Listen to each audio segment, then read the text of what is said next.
Boys and girls, I feel like I have to scream out loud, what a wonderful day, like Proximus Caesar in Kingdom of the Planet of the Apes. What a wonderful day! Because it's truly a wonderful day, because we just got leaked that a live action Last Ronin movie is of course in development. Again, we already knew that a video game was in development, but I never thought we would see a live action Last Ronin movie that is not only in development, but is of course going to be freaking R-rated. Again, I can't even speak. I'm stumbling my words right here. But again, a recent article does say that a live action R-rated Teenage Mutant Ninja Turtles movie is in the works from producer Walter Hamada.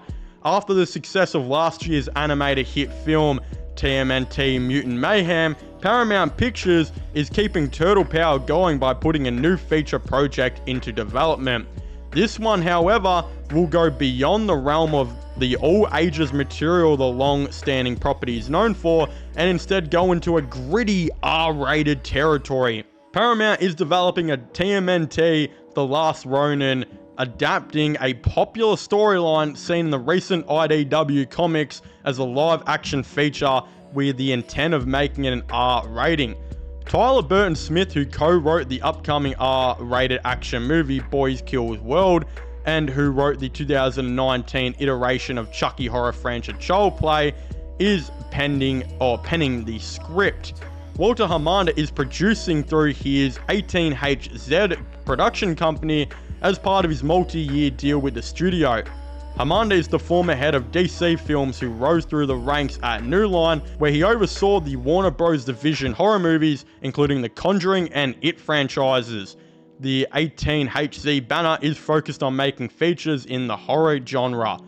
And Last Ronin is about as terrifying as the Turtles' tale can get. Set in a titular future New York City, the comic miniseries told of how the Turtles and Master Splinter are killed off one by one by the grandson of the villainous Shredder and synthetic ninjas. One turtle manages to survive, barely, and vows to exact bloody revenge.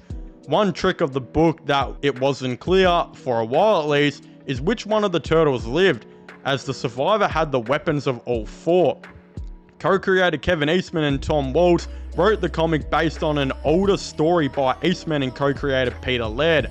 Artists included Esau and Isaac Escorza, Ben Bishop, and Eastman. IDW, the publisher that holds the license for the Ninja Turtle comics, put out the books between 2020 and 2022. The comics were an unexpected massive hit, with the collective trade paperback being the second highest selling graphic novel of 2023 per Sakana Bookscan. Again, this is absolutely massive because the Last Ronin series is crazy. Again, I will have a little bit of spoilers here, but for those of you who don't know who the Last Ronin is, it is Michelangelo, which is really crazy because, as we know, Michelangelo is the massive, fun Ninja Turtle who is always cracking jokes and being over the top, but in this series, when he has lost absolutely everything known to mankind, he becomes a gritty, revenge-seeking turtle who, again, will do basically as many R-rated things as possible to his enemies. So this is going to be really cool that they are, of course, turning this into live action. Again, I have some hopes and whatnot of what I want. Again, because this is a futuristic New York City, there's going to need to be a bit of CGI in play here. But one thing I'm a little bit scared of is that the budget is going to bloom to be that big that the movie is just straight up going to be a failure. Again, technically, if they want the turtle to look like how he does in the, of course, the comics, he's going to have to be a much bigger turtle, which is going to probably, mean he's going to have to be CGI, which I am a little bit concerned about. Again, we do know that the budget of the Michael Bay movies really bloomed out to be massive because of the CGI turtles, but the thing is, with how motion capturing has really developed over the last couple years, I do hope that they can find that. Again, I do think though in 2025 having a turtle costume, even though the costumes have just become so good, having a turtle costume might not necessarily work unless they do it absolutely insane. Again, if it looks like anything from the 80s, which are obviously very outdated now, but good for its time, it's probably not going to work. And if you're just going to have everything be CGI with the futuristic New York and whatnot, you're going to have this turtle probably be CGI as well, and an actor play him who's going to be motion captured. Again, a really interesting thing though is the creator of The Last Ronin, the writer, actually wants the 90s April O'Neil actress involved in the movie's, adaptation. And this is really weird. He actually says, "My dream is for the lovely and talented Judith Hogue," which, I mean, if you were to use her, that would technically mean that this would be a part of the same universe. So that's why I do think maybe they might use the costume, use a costume for this turtle. Again, it would save a lot of money. And if they really do think they can truly, in today's day, with how costumes have evolved and makeup, make this, of course, happen, then I would be all for it. But again, I have heard that they might be doing this, in a CGI direction, while I've also heard, by someone, again, this is just a little rumor, I don't think this will actually happen, but there was a little rumor out there. There was at point discussed that this could be like a loose sequel to the Michael Bay movies that really doesn't have like the actors returning or anything like that. It's just in the same universe and kind of set up in that feel with how the CGI and whatnot looks, the CGI turtle, all of the above. Again, it kind of makes sense because the TMNT animated movie in the 2000s, even though that had a completely different cast, was literally animated.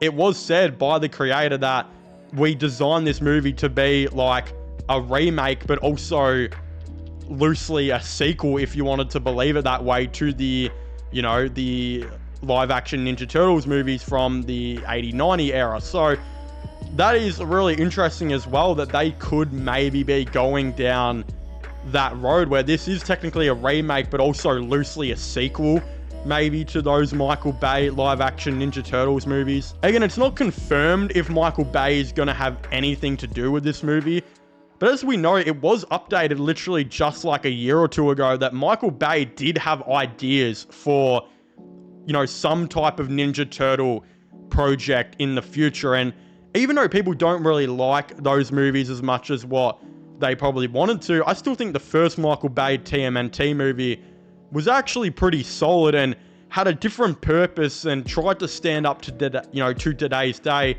It's just the sequel was very trying to be kid-like, funny for kids, and like a Transformers movie for kids, really. And it didn't really do that well. Again, I think Michael Bay is going to still have something to do with the future of the franchise. Seth Rogen, of course, has his little, series going on right now with the animated movies and, cartoon show.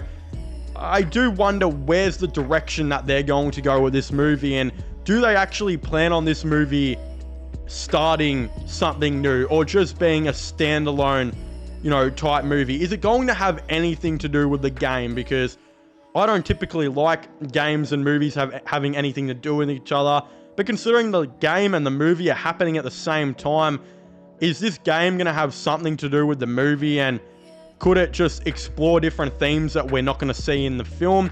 If so, that would be another interesting idea.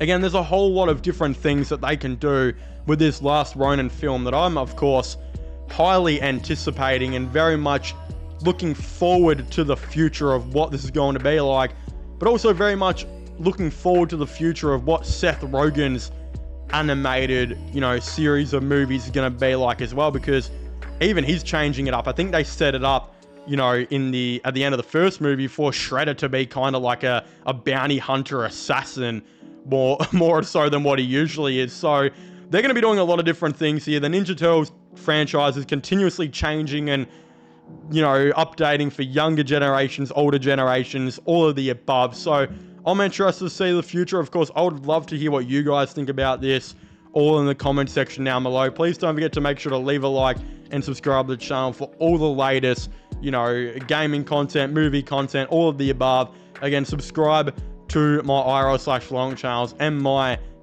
sports channel, which will be getting linked down below. And I guess I'll see you guys next time. Goodbye.